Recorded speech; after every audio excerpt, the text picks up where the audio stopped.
Bom dia, meus irmãos. Olá. Hoje é dia 4 de novembro. Eu vou fazer aqui umas apreciações, inclusive em complemento ao vídeo anterior, que muitos de vocês ainda não receberam. Vocês podem receber os dois vídeos, onde eu faço mais uma apreciação no sentido didático de demonstrar como nós temos que fazer algumas avaliações, algumas triangulações de elementos que se dizem mestres, né, para saber da credibilidade deles e muitas vezes até da legitimidade, tanto do seu próprio ministério quanto da sua denominação ou da escola onde aprendeu. Porque as pessoas falam daquilo que foram alimentados. Nenhum gênio aparece do nada, né? Da garrafa. Você esfrega a garrafa e o gênio aparece. Não é assim. Quem hoje fala de religião, de espiritualidade, de Bíblia, ele veio de algum lugar. E às vezes de muitos lugares, porque um lugar saiu do outro, né? Nós já comentamos aqui e não vamos comentar mais. Mas parece uma cobra que vai expelindo aquelas cobrinhas e todas já venenosas, todas já preparadas para o bote. É uma coisa pavorosa. O nascimento da cobra é uma coisa pavorosa. E essas religiões se parecem muito com isso. Então eu quero dizer o seguinte, analisando, complementando a análise que eu fiz do pastor Moabel no vídeo anterior, depois eu tive aí um videozinho que se insistia no meu canal em aparecer dele. Eu tava me incomodando, tava querendo apagar e não apagava. Ele insistindo. Falei, bom, Deus está querendo falar alguma coisa, eu vou ver o que ele está falando aí. Aí vi que era um vídeo de 7 anos atrás, onde ele se achou no dever de explicar, ou mais do que explicar. Aí que está o pecado. Ele quis se justificar. A meu ver, o injustificável. De cara já estou condenando. Uma justificação que no plano, não da religião, mas no plano da sabedoria, não tem prosseguimento, não tem base. Ele diz que o vídeo chama-se Por que eu continuei na Assembleia de Deus? Como é que ele se justifica? Eu não tenho nada contra essa assembleia ou denominação ou contra outra. Eu já, inclusive nos Estados Unidos, eu passei por muitas, visitei a muitas. Houve lugares onde o Senhor me usou, o Espírito de Deus me usou para profetizar algumas coisas lá, se não para todo mundo, para algumas pessoas, inclusive alguns pastores. E isso inclusive presbiteriana, batista. Eu tive vários encontros com vários tipos de igreja em várias situações. E em todas elas o Senhor me deu uma palavra. Numa delas, ele deu até uma profecia sem palavras. Através de um gesto, ele se manifestou para aquilo. No momento oportuno, eu vou contar essa história. Muito bem. Ele começa dizendo que, olha, ele quer que as pessoas raciocinem como ele. Olha, você não acha? Quer dizer, ele já está querendo levar a pessoa ao pensamento dele, ao critério dele, pessoal dele. Né? Quando nós falamos de Bíblia, nós não podemos falar muito de forma pessoal. Né? Eu acho isso. Eu não sou formado em faculdade de axiologia. Eu tenho que dizer coisas que estão muito bem embasadas na Bíblia e também na doutrina, além da doutrina, das conceituações que nós já temos no mundo cristão. E no mundo filosófico, por que não? Por que não? No mundo filosófico também. O mundo filosófico mostra o que é lógico e o que não é lógico. Né? Então, é o seguinte, ele diz que ele começa a se justificar dizendo, sabe, eu nasci lá, a minha mãe me apresentou lá, me batizou lá, quando eu era criança lá em Santa Catarina, eu vivi lá, eu frequentei o seminário lá, fiz isso, aí continuei, sabe, depois ele começa, aí para se justificar, começa a criticar aqueles que não optaram por isso, que saíram quando viram a abominação desoladora no lugar onde não deveria estar, eles pularam fora. E ele já passa a incriminar essas pessoas. O cara acaba não sei aonde, o cara acaba não é ali, ele quer dizer que as pessoas que saem de lá acabam mal. Eu já ouvi essa história antes do meu pastor Silas Franças, que era da Cruzada Nacional de Evangelização, que foi encampada pelo Evangelho Quadrangular, mas provável golpe financeiro daquele tal missionário dele, fundador, que ele não foi missionário nem fundador nada. O Williams não fundou nada. Ele chamou o Botwright fez todo o trabalho, o pastor Silas França seguiu, fizeram uma obra nacional. Ele se valeu daquele, botou a obra no nome dele e vendeu para o Evangelho Quadrangular. Quanto ele recebeu, eu não sei, só sei de uma coisa, ele não ficou, sumiu. E depois o Quadrangular lá dos Estados Unidos mandou aqui um pilantra para tomar conta do investimento. É isso. Muito bem. Ele começa, então, já a criticar as pessoas, os dissidentes, aqueles que não concordam com a maculação da doutrina, a maculação e até a profanação do sacerdócio, a profanação do templo. Mas ele disse que não, que como ele está lá, já está acostumado. Vai para onde? Ele falou, eu já estou acostumado lá. Quer dizer, ele é frango de terreiro. A polícia chama isso de frango de terreiro. É aquele bandido que assalta ali perto de onde ele mora. Ele não vai muito longe. É fácil de pegar porque sabe que ele está por ali. Está perto da maloca dele. É frango de terreiro. Ele disse que ele já se autodefiniu assim. Então, eu quero dizer para vocês o seguinte. Por que eu estou preocupado com isso? Ele já morreu há pouco tempo. Ele era, repito aqui, ele era mais novo do que eu sou mais velho do que ele. Tem gente que fala assim, ele era muito velhinho, tinha muita sabedoria. Eu vou dizer uma coisa, eu sou mais velho do que ele. Nasci antes dele. E agora ele morreu antes de mim, quer dizer, eu vou viver muito mais tempo. E pretendo viver muito mais tempo. Porque eu tenho uma obra muito grande para ser feita aí pela frente, de acordo com as profecias de terceiros. E que já me acompanha há 40 anos, ou mais, quase 50 anos. Então, é o seguinte, eu me preocupo com os seguidores dele, porque uma notícia lá diz que ele já tem 5 mil seguidores. Então eu quero dizer a esses seguidores, principalmente a eles, e a outros que venham a ouvir a conversa dele, principalmente dessa mesma denominação, que ele foi uma pessoa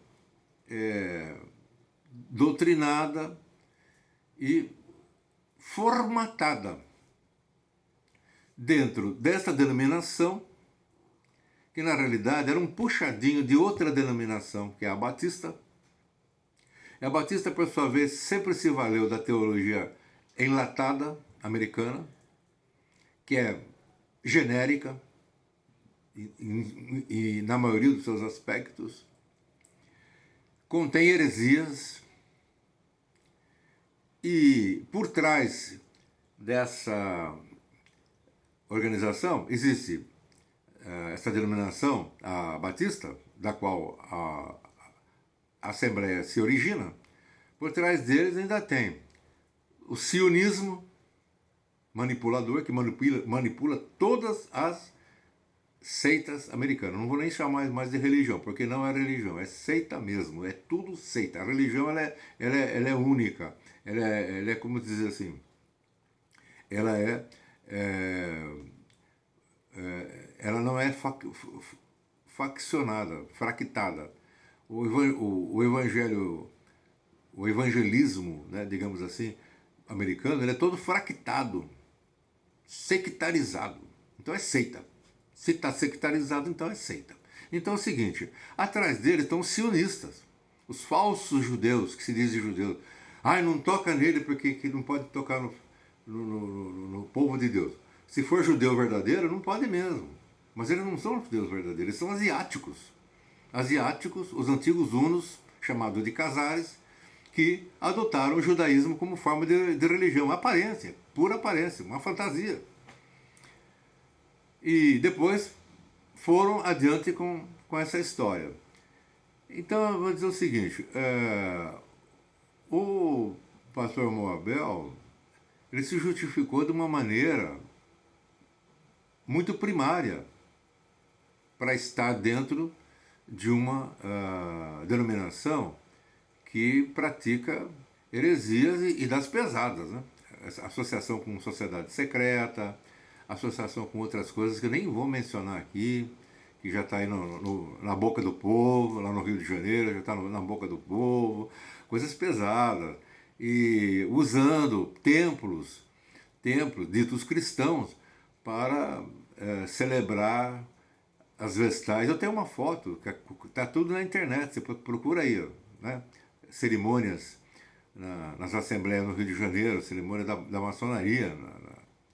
Eu tenho até foto, as vestais com um uniforme próprio de jovens iniciadas na seita, feita no púlpito da igreja. Quer dizer que praticamente aquilo não é mais igreja, é loja. Virou loja.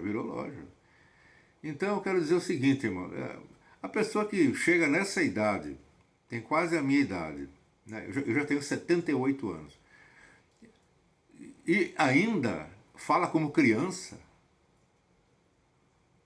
Ah, a mamãe me colocou lá, eu aprendi lá, tenho saudade de lá, eu já vi outras pessoas da mesma denominação, que quando eu avisei sobre isso aí, falei, como é que fica a sua situação diante de todas essas evidências apavorantes?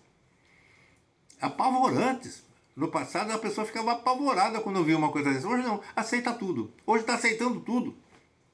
Mulher de calça de lycra dentro da igreja. É uma coisa, apostasia mesmo, que falava, a Bíblia já previa. Nós estamos nesse momento. Então, a Bíblia fala, sai da Babilônia. Essa é a palavra bíblica, sai da Babilônia. Ele não saiu. E ainda culpou quem saiu. Criticou quem saiu.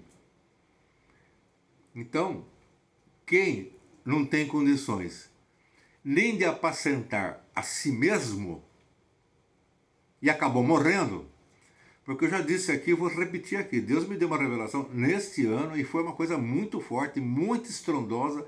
Eu passei aí para várias coisas, passei para faculdades de teologia que estão ensinando coisas erradas.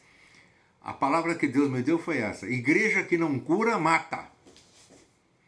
E eu tive exemplos na minha cara de pessoas que eu avisei.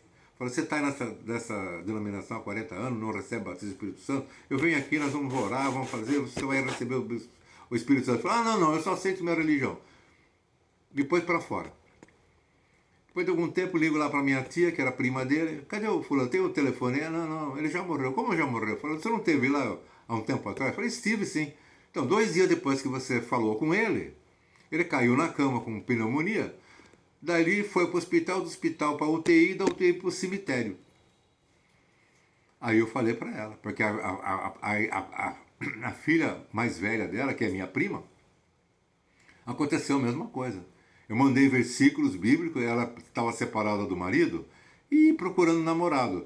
Eu mostrei para ela em Lucas 16, 18, fica aqui o exemplo para outras, que eu sei que tem uma aqui que está me avisando, que anda me assistindo, que anda muito alegre por aí. Lucas 16, 18. Se a mulher deixar o marido e se unir a outro homem, será chamada adúltera. E o homem que estiver com ela também será chamado adúltero. Não fala de circunstâncias, se ela tinha razão, se o marido dela não prestava, não fala nada. Se o marido dela estiver vivo e ela tiver outro homem, ela vai ser chamada de adúltera. E os adúlteros não entram no reino do céu. Mandei esse versículo e essa prima bloqueou meu WhatsApp. Aí quando eu ligo para lá, cadê a fulana? Morreu. Agora o primo dessa minha... Isso foi com a filha da minha tia. Agora o primo dela, o Cido. Morreu. Por quê? Igreja que não cura, mata. O que foi que matou ele? O que foi que matou agora? Por isso que eu estou desconfiado. Esse outro aí era daquela tal de congregação, não sei da onde. É uma congregação aí, sabe? Você sabe quem era. Uma tal de congregação. E ganhou a morte. Agora, o Moabel fez uma apologia. E mais outros vídeos que ele fez por aí. E ganhou o quê? A morte.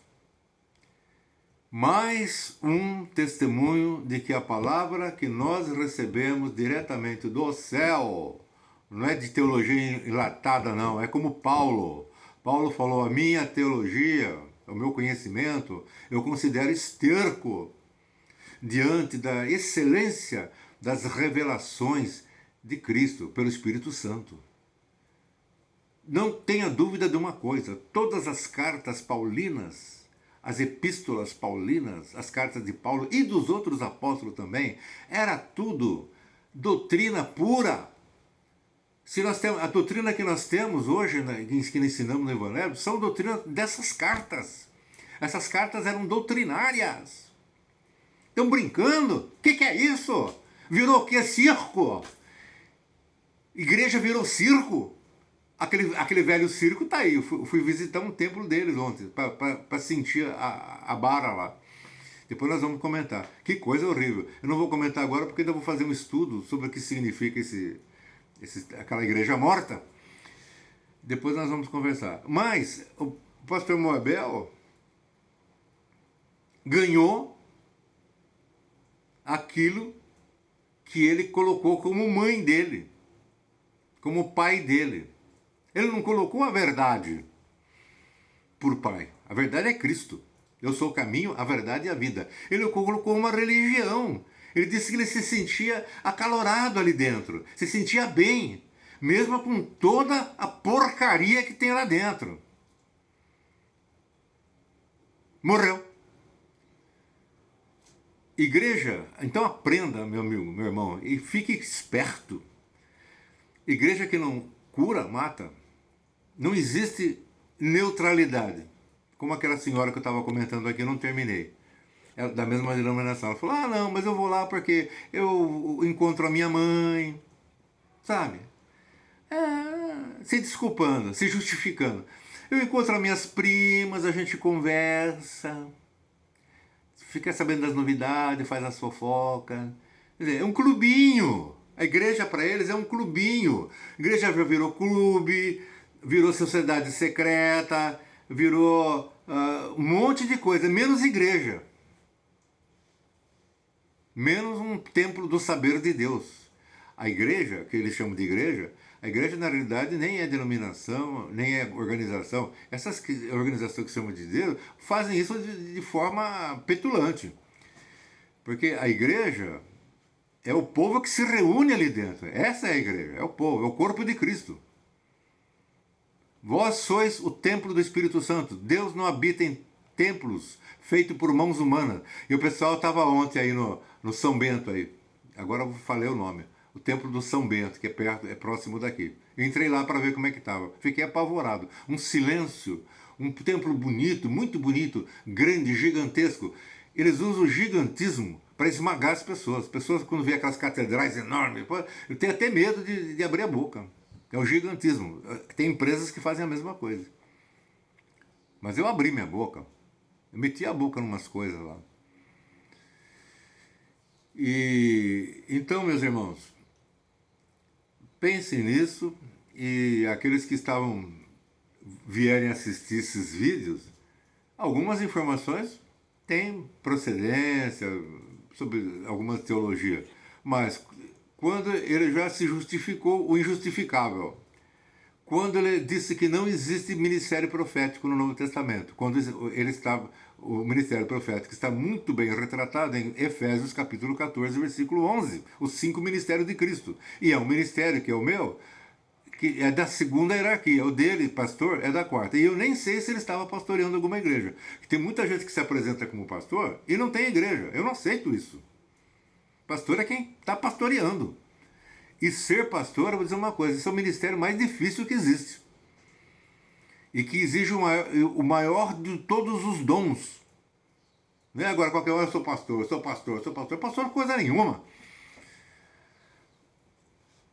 O ministério que exige o pastorado, eu já ouvi até padre falando, reconhecendo isso. Eu já vi padre reconhecendo isso.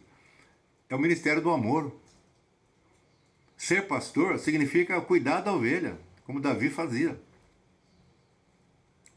O rei Davi. É suportar todo o problema do próximo, ajudar ele a carregar a cruz. Não é para qualquer um. Eu mesmo acho que eu não tenho esse dom. Eu acho que eu não tenho esse dom. Eu não tenho esse dom para ser pastor, ali na frente, cuidando de gente. Tem um amigo meu que foi pastor e ele desistiu. Se tornou só evangelista. Ele falou, mas por que você desistiu? Ele falou, você sabe o que é você estar se preparando para dormir com a família, às 11 horas da noite batem na tua porta? Fui lá bater na porta e falei, quem era? Um rapaz, um moleque lá da igreja. O que foi, fulano? Ah, eu briguei com meu pai. O que foi? Ah, meu pai quer bater em mim. E aí? Ah, eu vim dormir aqui, na casa do pastor. Ele citou isso apenas como um dos exemplos, né? E ele tinha até uma igreja numa favela. Então você imagina a montanha de problemas que tinha que carregar ali. Então, eu vou dizer o seguinte, não creio em todas as fontes sem antes fazer uma triangulação da sua procedência. Qual é a religião, e essa religião de onde que veio, a história dessa religião, e ele, por que ele está lá, e por quanto tempo, qual é o problema dele? Porque a Bíblia fala que nenhuma fonte de água doce pode jorrar água salgada. E pelas árvores se conhecereis os seus frutos. E pelos frutos se conhece a árvore. Então, quem já mostra esses frutos pouco convincentes, sem uma base mais profunda, não está em condições de ser mestre. Tá bem? E agora eu me despeço de vocês, agradeço a vossa atenção, espero que vocês meditem nessas coisas. Não pensem que eu sou um crítico dessas coisas, de graça, não. É porque o verdadeiro profeta é um atalaia. Quem é o atalaia? O atalaia é aquele que vai na frente, enquanto o grosso da tropa está atrás, o atalaia vai na frente para saber se não tem perigo lá na frente. E se ele encontra alguma coisa lá na frente, ele volta para trás para avisar o pessoal, não vai por aquele caminho porque o inimigo está ali. Então o verdadeiro profeta é um atalaia. Eu estou agindo aqui como um atalaia, avisando vocês. Por quê? Hoje, esse terreno aí religioso, esse campo religioso, o campo missionário. O campo missionário hoje é um campo minado. O pessoal pensa que o campo missionário é um campo cheio de graça, cheio de beleza. É um campo minado. Então é preciso tomar cuidado onde você pisa. Eu quero me despedir agora, agradecendo a Deus por as suas intervenções, pelas suas revelações, que tem trazido a verdade.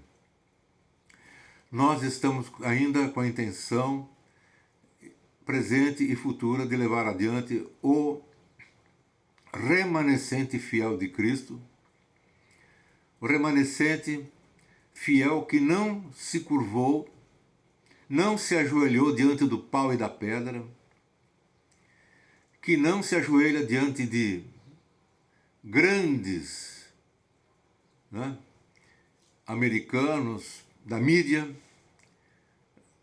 desse evangelho midiático, desses templos gigantescos para esmagar a pequenez do povo, ao invés de acolher, esmagam.